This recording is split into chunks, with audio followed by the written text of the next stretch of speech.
সকলকে নিয়ে কোরআনের ইলম অর্জন করব, বলেন ইনশাআল্লাহ।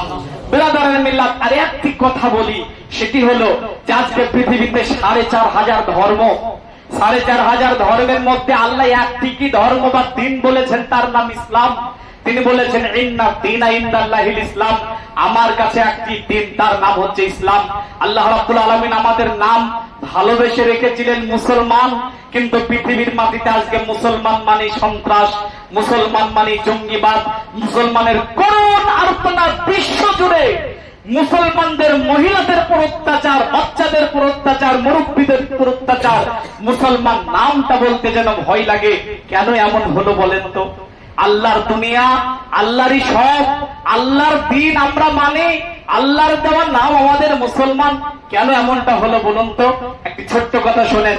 কোরআনের মর্যাদা মুসলমানের কাছে বর্তমানে যেমন, বিশ্ববাসীর কাছে মুসলমানের মর্যাদা তেমন। বুঝাতে পারলাম না মনে হয়?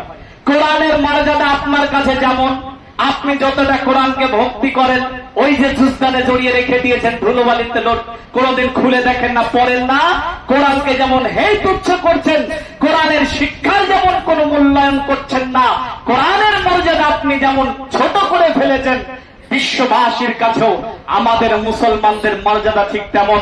যদি আমরা কোরআনকে আমাদের মাথার তাজ করে রাখতাম, পৃথিবীর কোন মায়ের বেটার শক্তি ছিল না। আরে মুসলমান মহিলাকে তো ধর্ষণ করবে, চোখ রাঙ্গে তাকাবে, এমন কোন ক্ষমতা ছিল না। আল্লাহর কুদরতি হাতে তিনি এটাকে হেফাজত করতেন। বিশ্ববাসীর কাছে আমাদের মর্যাদা একেবারে নিম্ন হয়ে গেছে। কেউ বলছে মুসলমানকে দেশ থেকে তাড়িয়ে দে, তো কেউ বলছে মঙ্গল গ্রহে তাড়িয়ে দে। আমাদের মর্যাদা কিছু নেই, ফুটবলের মতো হয়ে গেছে আমরা, শুধুমাত্র কোরআনের মর্যাদা আমাদের কাছে খাটো হওয়ার জন্য।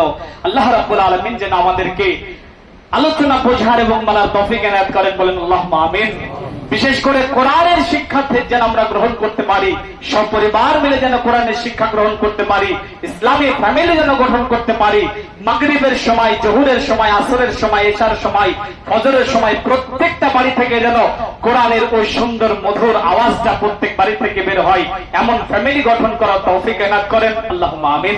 রব্বুল আলামিন আপনি আমাদেরকে কঠিন হাসর কবর থেকে হেফাজত করেন, আমরা যেন কোরআন শিখে পৃথিবী থেকে যেতে পারি, সে তৌফিক এনায়েত করেন।